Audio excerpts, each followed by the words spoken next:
بسم اللہ الرحمن الرحیم والصلاة والسلام علی سید المرسلین والحمد للہ رب العالمین۔ آج ہم سورہ المدثر کی آیت نمبر 31 سے آیت نمبر 41 تک بات کریں گے۔ جیسا کہ اس سے پہلے کی آیات میں یہ تذکرہ کیا گیا تھا، یہ بات کی گئی تھی کہ آپ صلی اللہ علیہ وسلم کو جس مقصد کے لیے اس دنیا میں بھیجا گیا تھا اس مقصد کو کس طریقے سے انجام دیں، اور اس مقصد کو روکنے کے لیے جو لوگ مخالفت کر رہے ہیں، جو لوگ روڑا ڈال رہے تھے، ان کو کس طریقے سے ڈیل کریں، اس کے بارے میں بات ہوئی تھی۔ اس میں سے خاص طور سے ایک گروہ کا خاص طور سے ذکر ہے جس کی سرداری ولید بن مغیرہ کر رہے تھے، تو انہی کے بارے میں بات چل رہی تھی کہ کس طریقے سے وہ گرچہ دل سے اسے اطمینان نہیں تھا کہ جس بات کا وہ الزام لگا رہا ہے کہ قرآن اللہ تعالیٰ کا جو کہ کلام ہے اس کے بارے میں کہہ رہا تھا کہ یہ پرانی باتیں ہیں، پرانی داستانیں ہیں جو ایک زمانے سے چلی آ رہی ہیں، یہ ایک قسم کا جادو ہے، اس طریقے کی باتیں وہ کر رہا تھا، تو اس کے چہرے پہ کیا اثرات آ رہے تھے، کس طرح کے شکن پڑ رہے تھے، ان ساری چیزوں کے بارے میں بات ہوئی۔ اب یہاں سے بات ہوگی کہ ایسے لوگوں کو اللہ تعالیٰ کس قدر سخت سزائیں دے گا، ٹھیک ہے، اور جہنم میں کس طریقے سے پھینکے گا، اور جہنم میں جب ڈالے گا تو ان کو کون لوگ سزا دیں گے، ان کے بارے میں بات ہو رہی تھی۔ آئیے اب ہم آیت با آیت شروع کریں گے تو بات خود بخود واضح ہو جائے گی کہ کل جو ایک بات تھی کہ 19 لوگ وہ جہنم کے داروغے ہوں گے، تو کس طریقے سے سارے جہنمیوں کو سزا دیں گے یا سنبھالیں گے، اس کے بارے میں ہم آج تفصیل سے بات کریں گے۔ اعوذ باللہ من الشیطان الرجیم، بسم اللہ الرحمن الرحیم۔ وما جعلنا اصحاب النار الا ملائکہ۔ یہ آیت ذرا لمبی ہے تو اس کا ترجمہ میں نے دوسری سلائیڈ میں رکھا ہے، تو ہم اس آیت کو ایک ایک کر کے ہم ترجمہ کریں گے، چھوٹے چھوٹے کر کے، اور بعد میں ترجمہ جو انگلش میں ہے وہ دوسری سلائیڈ میں موجود ہے۔ اور ہم نے جہنم کے دروغوں کو جو بنائے ہیں وہ فرشتے ہی ہیں، یعنی ہم نے فرشتوں کو جہنم کا داروغہ بنایا ہے۔ وما جعلنا عدتهم الا فتنة للذین کفروا، اور ہم نے ان کی جو تعداد بتائی ہے وہ ان لوگوں کے لیے ایک فتنہ بنا دیا ہے، ایک آزمائش بنا دیا ہے جنہوں نے کفر کیا۔ وہ کس طریقے سے آزمائش بنا دیا، کس طریقے سے فتنہ ہے ان کے لیے، اس کے بارے میں اس آیت کے ترجمے کے بعد ہم تھوڑا تفصیل میں بتلائیں گے۔ لِيَسْتَيْقِنَ الَّذِينَ أُوتُوا الْكِتَابَ وَيَزْدَادَ الَّذِينَ آمَنُوا ایمانا، تاکہ ان لوگوں کا یقین بڑھ جائے۔ استیقنا، یستیقن کا مطلب ہوتا ہے یقین کا بڑھنا، تاکہ یقین بڑھ جائے ان لوگوں کا جنہیں کتاب دی گئی، اور ان لوگوں کا ایمان بڑھ جائے جو ایمان لائے ہیں، یعنی جو ایمان لا چکے ہیں ان لوگوں کا ایمان اور مزید بڑھ جائے۔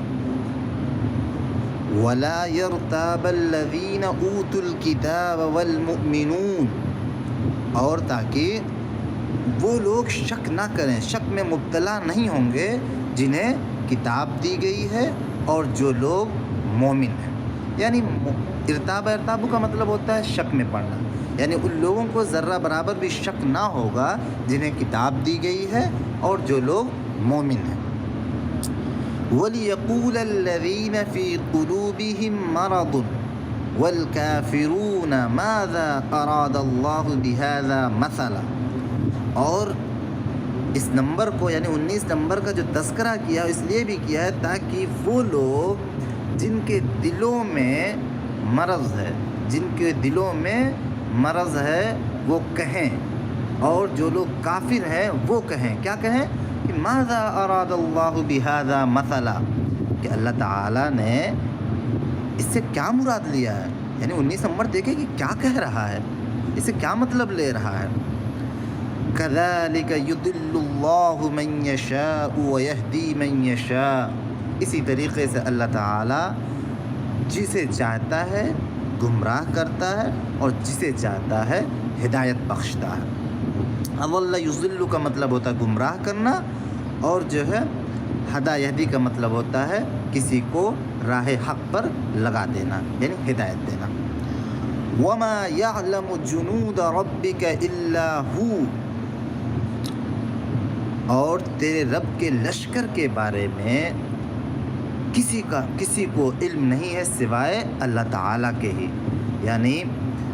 جو یہ 19 لوگوں کی تعداد ہے اس کے بارے میں، اور اللہ تعالیٰ کے جو بھی لشکر ہیں فوجی ہیں ان کے بارے میں صرف اور صرف اللہ تعالیٰ ہی بہتر جانتا ہے۔ وما هي الا ذکریٰ للبشر، اور یہاں پر یہ تذکرہ انسانوں کے لیے نصیحت کے لیے تھا، تاکہ لوگ نصیحت حاصل کریں۔ آئیے اب ہم یہاں پر مختصراً اس بات کو سمجھنے کی کوشش کرتے ہیں کہ یہاں پر 19 نمبر کا جو تذکرہ تھا اس سے کیا مطلب تھا۔ سب سے پہلی چیز تو یہ تھی کہ یہ اس پس منظر میں، اس واقعے کے پس منظر میں بات کہی جا رہی ہے کہ جو لوگ آپ صلی اللہ علیہ وسلم کو دعوت دینے سے روک رہے تھے، آپ صلی اللہ علیہ وسلم کا جو کلام تھا اس کو جھٹلانے کی باتیں کر رہے تھے، اور یہ ایک کانفرنس میں ہو رہا تھا جس کی سرداری ولید بن مغیرہ کر رہا تھا۔ اب ایسے لوگوں کے لیے اگر ایک جواب دیا جا رہا تھا تو وہ یہ دیا جا رہا تھا کہ جتنے لوگ بھی آپ صلی اللہ علیہ وسلم کا انکار کریں گے، اس کلام کو جھٹلائیں گے، وہ جہنمی ہوں گے۔ اب پھر اس کے بعد یہ بات کہہ دی گئی کہ ان جہنمیوں کے جو داروغہ ہوں گے، جو ان کو سزا دیں گے، وہ 19 ہوں گے۔ اب یہ بات جو ہے ان کافرین کو، ان جھٹلانے والوں کو بڑی عجیب سی لگی، اس پہ ٹھٹھا مارنے لگے، اس پہ ہنسی مذاق کرنے لگے، اس کا مذاق اڑانے لگے۔ کہہ رہے ہم اتنی بڑی تعداد میں ہوں گے اور ہمارے لیے صرف 19 لوگ؟ تو اس میں سے بعض لوگ ایسے بھی تھے اس کانفرنس میں، وہ کہہ رہے تھے کہ 19 لوگ کیا کریں گے ہمارا، میں تو اکیلا ہی جو ہے 17 سے نمٹ لوں گا۔ ایک بنی جم، ایک پہلوان کہنے لگا کہ میں تو 17 سے تو میں اکیلا ہی نمٹ لوں گا، باقی 2 کو تم سنبھال لو۔ تو یہاں پر جو مقصد تھا اس نمبر کا تذکرہ کرنے کا، وہ یہ تھا کہ جو لوگ ایمان لائے تھے اللہ تعالیٰ پہ، جو لوگ یہ مان رہے تھے کہ اللہ ایک ہے، وہ سب سے زیادہ طاقتور ہے، اسے کسی سبب کی ضرورت نہیں ہے، ٹھیک ہے، جو کن فیکون، جو صرف ایک اشارے میں پوری دنیا کو تباہ کر سکتا ہے، جو ایک اشارے میں پوری دنیا بنا سکتا ہے، جو مختلف یونیورس اور مختلف پلینٹس بنا سکتا ہے، وہ اس پر یقین رکھنے والے کو ذرہ برابر بھی شک نہ ہوتا کہ وہ 19 لوگ سنبھال رہے ہیں یا 1 لوگ سنبھال رہے ہیں، ایک آدمی سزا دے رہا ہے پوری دنیا کے جہنمیوں کو، یا جو ہے اس کے لیے 19 دے رہا ہے۔ لیکن یہ چیز 19 نمبر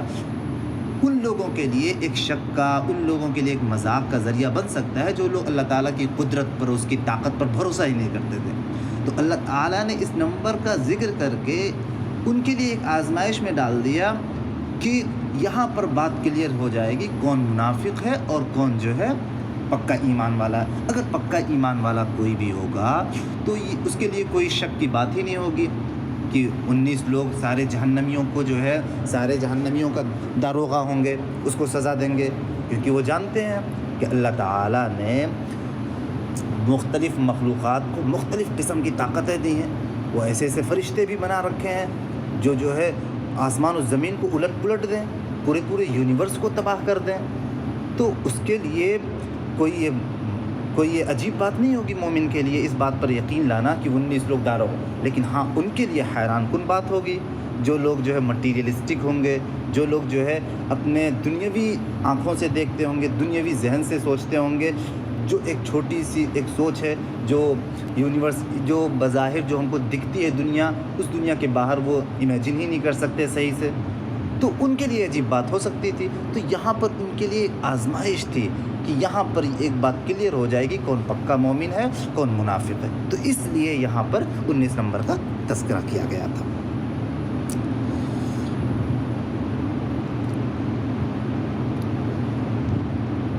آئیے اب ہم اور جو آیات ہیں اس کا بھی تھوڑا سا ترجمہ کر لیتے ہیں تاکہ بات اور بخوبی واضح ہوتی چلی جائے. کلا والقمر، ہرگز نہیں، یعنی جیسا تم سوچ رہے ہو، ٹھیک ہے، یعنی ان کافرین کے بارے میں کہا جا رہا، جو جھٹلانے والے تھے ان کے بارے میں کہا جا رہا ہے کہ ہرگز نہیں، ایسا نہیں ہے، یہ کوئی ہوائی بات نہیں ہے جس کا تم مذاق اڑا رہے ہو، بلکہ قسم ہے چاند کی، قسم ہے والقمر، قسم ہے چاند کی، واللیل اذا ادبر، اور قسم ہے اس رات کی جب وہ پلٹتی ہے، یعنی جب وہ پیٹ پھیر لیتی ہے، یا اس کا مطلب یہ بھی ہوگا جب وہ رات آتی ہے. والصبح اذا اسفر، اور اس صبح کی قسم جب وہ روشن ہوتی ہے. انہا لإحدى الکبر، یہ دوزخ بھی نا بڑی چیزوں میں سے ایک ہے. یعنی جس طرح چاند اور رات اور دن اللہ تعالیٰ کی قدرت کے عظیم نشانات ہیں، اسی طرح دوزخ بھی عزائم قدرت میں سے ہے. اگر چاند کا وجود غیر ممکن نہ تھا، اگر رات اور دن کا اس کا باقاعدگی کے ساتھ آنا غیر ممکن نہیں ہے تھا، تو دوزخ کا وجود آخر کیوں تمہارے خیال میں غیر ممکن ہو گیا؟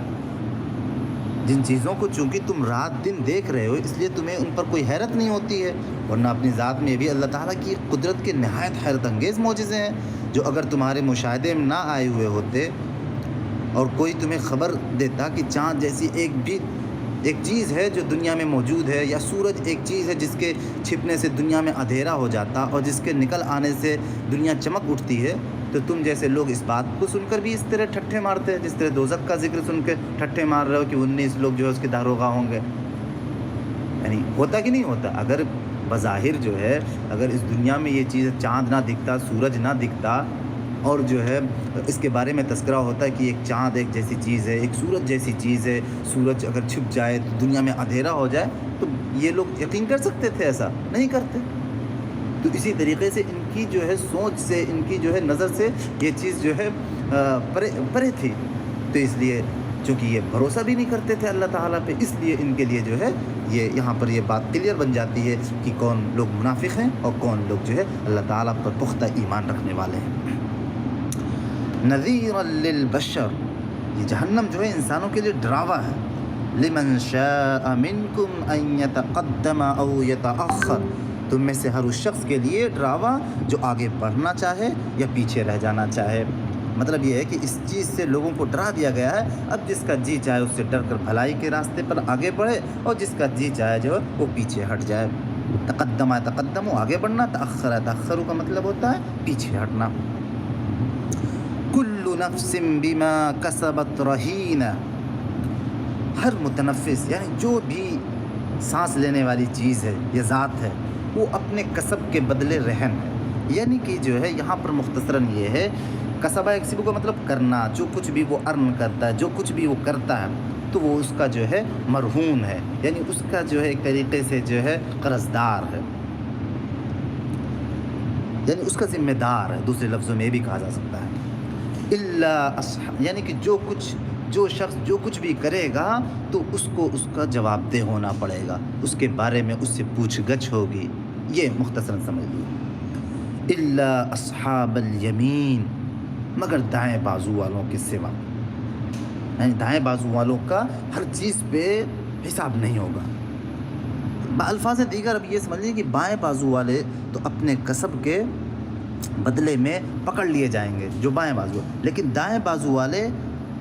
وہ جو ہے اپنی ذمہ داریاں جو ہے اپنی ذمہ داریوں سے وہ جو ہے انہیں چھٹکارا مل جائے گا. کیوں چھٹکارا مل جائے گا؟ اس لیے کہ انہوں نے ایمان لائے ہوں گے، تبھی ان کے جو ہے دائیں ہاتھ میں نامہ اعمال دیا جائے گا، اس لیے انہیں بچ جائیں گے. فی جنات یتساءلون، ایسے لوگ جو ہے وہ جنت میں ہوں گے، جنت کے باغات میں ہوں گے.